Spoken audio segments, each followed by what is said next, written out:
How's it going, everyone? Data here with more breaking news analysis in the NHL. It seems as though we can't go a single day without a trade, and and pretty big ones as that. As today, the Detroit Red Wings have traded Filip Hronek and a 2023 fourth-round pick to the Vancouver Canucks for a 2023 conditional first-round pick from the New York Islanders and a 2023 second-round pick. That 2023 first is the pick that the Canucks had gotten from the Islanders in the Bo Horvat deal. So now essentially the Bo Horvat deal becoming that they received Aatu Räty, Anthony Beauvillier, and pretty much Filip Hronek when they tossed in their second round pick for it. So that condition on that pick, I'll have to look into the condition on that as we're still waiting to see it, as I'm still waiting to get it at least. But my fantasy elite defenseman Hronek, yeah, I'm Sean Avery in there. I like Filip Hronek a lot. I think he's a great pickup for the Detroit Red Wings, for the Vancouver Canucks. And there has to be something going on behind the scenes for the Red Wings. It has to be that the Yzer plan is in motion. You would think that maybe they're players for Jakob Chychrun right now. It's funny because the Red Wings traded the pick that became Jakob Chychrun to the Coyotes to dump the Pavel Datsyuk contract, and then ended up drafting Dennis Cholowski and Filip Hronek with the picks that they received back from the Coyotes. Now today they trade Hronek to free up cap space, and maybe they can go out and get Jakob Chychrun with the cap space that they created.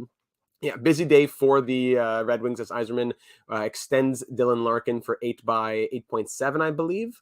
I think that was what it was. And they go ahead and also move Filip Hronek. So can this pick be a top 16 pick? If it's a first, I'll have to check the condition on that. I believe that it was top 10 or something. 3 and 5, the Islanders condition is top 12. I think that's what it is.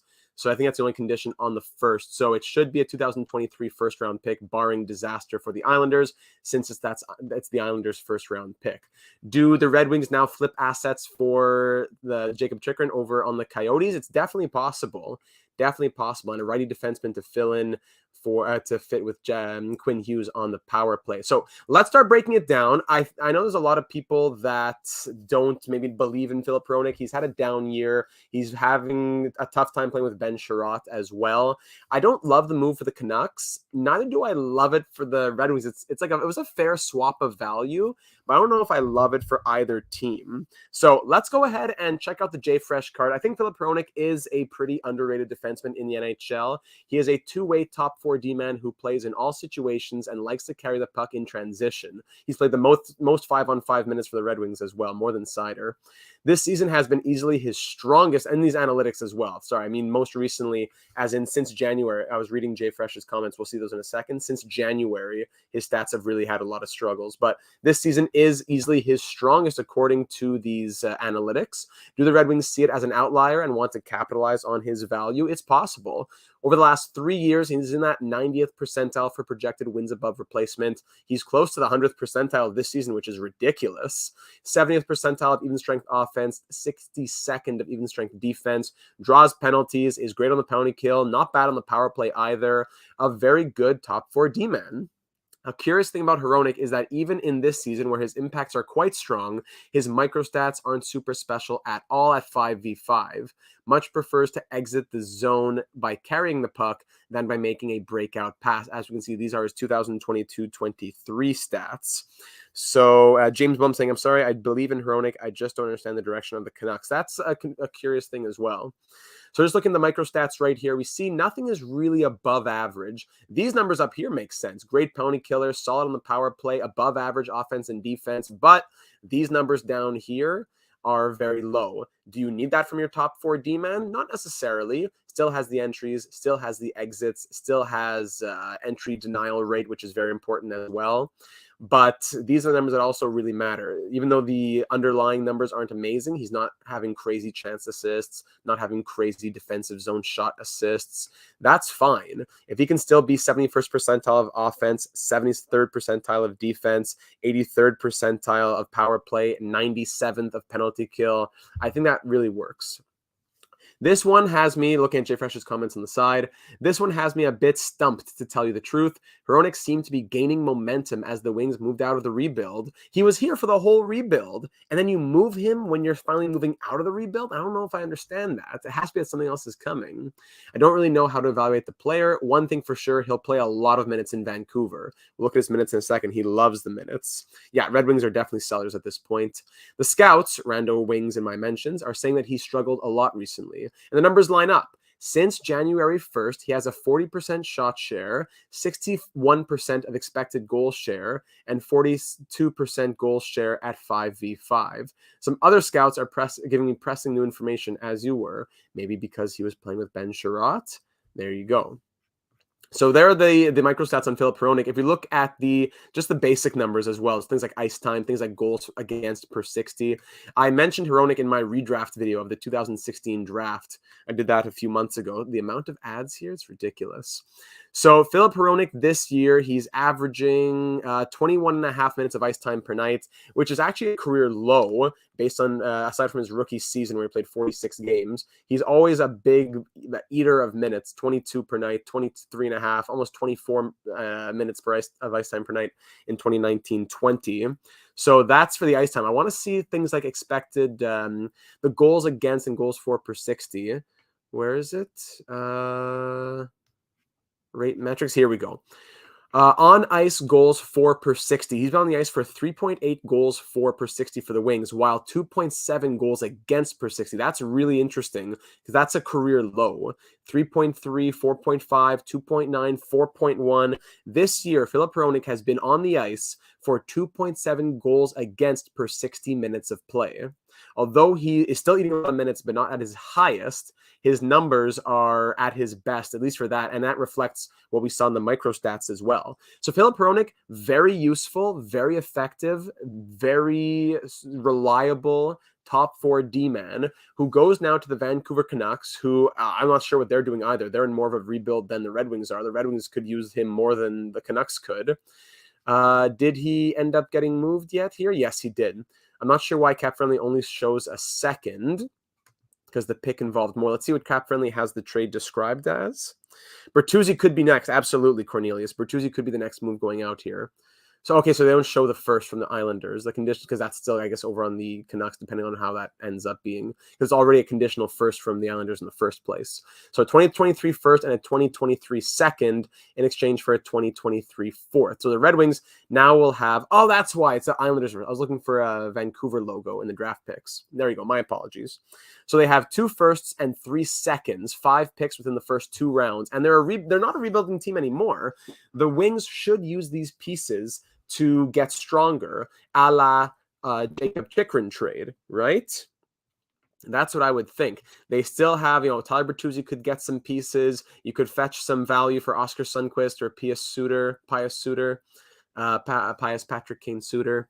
Gustav Lindstrom, Robert Hagg. I would think that you're definitely going to be resigning Gustav Lindstrom. Goaltending is still Ville Husso for the next couple of years. Do you want to try and get rid of Nedeljkovic or Ernie or Verana's cap hit in there? So, yeah, it's not that bad of a deal for either side. The value is fair. Hronek for a first and a second, that's fair value. I'm just not sure if the teams really line up. To have the Red Wings trade away Hronek doesn't make a whole lot of sense, and to have the Vancouver Canucks acquire Hronek also doesn't make a whole lot of sense. But it's fair value in my opinion. Yeah, so let me see here on the trade, just to illustrate what I was just mentioning earlier. So the Red Wings trade back in the 2016 draft, they trade Joe Vitale and Dennis Cholowski, the 20th overall pick, Filip Hronek, the 56th overall pick, in a package to just dump Pavel Datsyuk, and they end up having to that's what they received. Sorry, that's what they received. Sorry, they give up the 16th overall pick to have the Coyotes do that for them. So the Coyotes gave a first, a second, and ended up taking on Datsuk contract, but it worked out for them as they got Jacob Chikrin, who maybe now comes full circle and goes to the Detroit Red Wings. That would be something, eh? So just going back over here to what Jay Fresh had to say, I love the analytics this season and overall. Filip Hronek has been a monster, 90th percentile projected wins above replacement the last 3 years. This year, he's close to that 100th percentile for wins above replacement. Also today, Shane Gostisbehere going to the Carolina Hurricanes may also take the Hurricanes out of the Chikrin conversation. He's had a pretty solid time the last 3 years. He's a very useful offensive defenseman who moves the puck pretty well. Certainly no superstar defensively, but he's not on the same level of total liability that some options were. He also draws way more penalties than he takes. So that's just a quick little comment there on the Gostisbehere trade. 3 and 5Z, it's not like the Canucks don't still have their first, plus they most likely get another first from Pittsburgh. Yeah, that's true. Absolutely. I'm not saying that now the Canucks are poverty because they don't have a first round pick or anything, but just looking at pure value, they give up a fair amount of value. I just don't understand why they did it. It's not that they couldn't afford it. Now they're in a horrible spot. It's just, I don't know why they did it really. And yes, really love that extension for Larkin, says Walter. Welcome to the stream, buddy. Andrew saying, I'm crying as a Canucks fan. Well, the Canucks probably have another deal coming in. It's such a crazy season for the amount of sellers and the amount of buyers, the amount of teams that are going for it, the amount of first-round picks that are flying around, not even just in this year's draft, over the next 3 years of drafts, even 4. Some picks in 2026 getting moved this trade deadline. So you would think that Tyler Bertuzzi is also moving from Detroit. You would think that Brock Besser and or Thatcher Demko are also moving out from Vancouver. Yeah.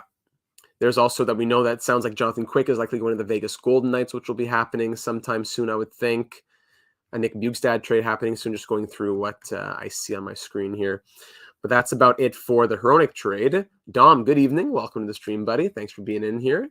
Maybe the trades target Parayko. Maybe the Wings target Parayko, says John. Hronek wasn't really defensive. Parayko would help with that. Yeah, I would, if they could flip those assets to the Blues for Parayko, and then the Blues flip that plus more to make another bigger splash and maybe go get Chikrin.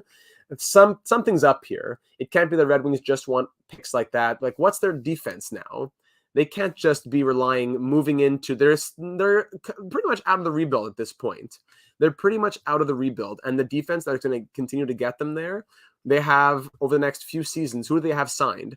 Hronek's not here anymore, so who do they have signed? They're going to have Sherratt for 3 more years, Matza for 2 more years, Wallman for 3 more years, Moritz Seider for 1 more year before he needs his extension. Not a bad top 4. That's actually. Not an impressive, not a disgusting, but not an impressive top 4 defense. And Hronek leaving changes things. So you would think that by the start of next season, the Wings bring in another defenseman, another top 4 D-man, that is. Maybe even Miller. I don't think JT Miller moved to the Pittsburgh Penguins, but JT Miller could definitely move. Minor threat. Maybe the Canucks think they can flip him in the summer. I think they want to have him on that right side with Hughes. As a guy that just can eat minutes and be reliable. I think the Canucks will use him very much. I think he is a good acquisition for the Canucks. Don't get me wrong. Like I said, it just doesn't quite make sense for me at this point when they're selling. Why, if you're a seller, acquire a young defenseman in exchange for a first and a second, right? Good day, Bella. Welcome aboard Tic Tac. Can we fleece Edmondson to set to Seattle? I could see Edmondson moving for the Canadiens. He's likely the only piece moving for the Canadiens at the deadline, with Monahan still injured. And I don't think Jake Allen moves either. But that's about what we have to say on that deal. It's good value. I think Hronek is pretty underrated. I think he's going to do very well. He's also not a rental. He still has a cap hit of $4.4 million the year after this one, and he'll be an RFA with a qualifying offer of $5.28 million. So it sounds like the Canucks are committed to him. I would think that they're going to be wanting to keep him long term, and maybe by the time he's in his 30s, it's paying off, right? Oh, sorry. I'm going to bring you back to this screen. Horrible trade by the Canucks, says Tic Tac. They need the picks. That's the thing. It's not that it's not good to get Hronek, but it's just at this point for that value. Yeah, it's a fair deal, but doesn't make sense organizationally, in my opinion. Cornelius, also Lars Eller being traded today. Yes, how will Eller do in Colorado? I think he'll do great. I'm a big fan of Lars Eller. It's funny that he's been on Carolina so long, on Washington for so long. He's been there ever since the Canadians traded him there, and he became like a third line pillar for the Capitals, who have also established themselves as sellers at this point. In the East, you had Detroit, you had Washington, all fringe guys, and now they're selling. You would think, do the Ottawa Senators become sellers now? Do the Red Wings continue to sell off with Bertuzzi? Do the Capitals continue to sell off with some of their defensemen? They extended Nick Jensen, which is one thing, but they get Eller out, they get a solid return for him. But yeah, another day of trades in the NHL. Those are my thoughts on the Filip Hronek deal. I like him a lot. I think the Canucks will love him, but he will kind of be wasted. Is that the word I'm looking for? Wasted talent. Like he was just killing himself for years on a rebuilding Detroit team. Then they start to get out of the rebuild, and he gets traded to another rebuilding team, a team that he was on, the caliber of team that he was on when he started his rookie season, and was eating like 24 minutes a night, killing himself out there. But now he's back to square one. So if I was Filip Hronek, I'd be frustrated. I'd be a bit frustrated.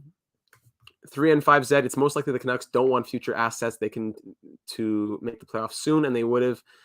And they said they want players who can play now, not picks. Yeah, but at the same time, they're looking to trade Besser, Miller, Demko, and they get who back? Kaliev and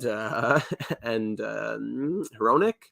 I don't know. I understand that's what they want, but the Canucks are not at that point right now, and they shouldn't be kidding themselves either, in my opinion.